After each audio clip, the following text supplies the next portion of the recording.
palapag, upit ng palapag. Papunta sa baba. May civil floor. Ano, kalalim yun, oh. Kaya niya pasabugin doon. Talagang Grabe.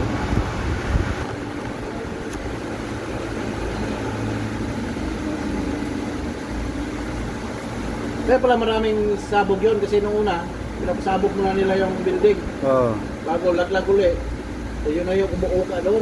Sumabog uli. Yun yung parang itim na usok na kung ano may mga kasamang yung nakita, alinipot. yung nakita natin kanina. Oo, parang alinipot na nagdiparan. Yung huling sumabog, yun na pala yung ilalim nito yun. Di ba si Saddam noon nagtago din sa ilalim ng lupa tinagos din ng ano. So, si Saddam, sumurin din naman talaga yun. Kasi yung kampo nga niya Oo, sumurin nulugan din. nga Tapos, nahatulan niya ng ano namatay tayo.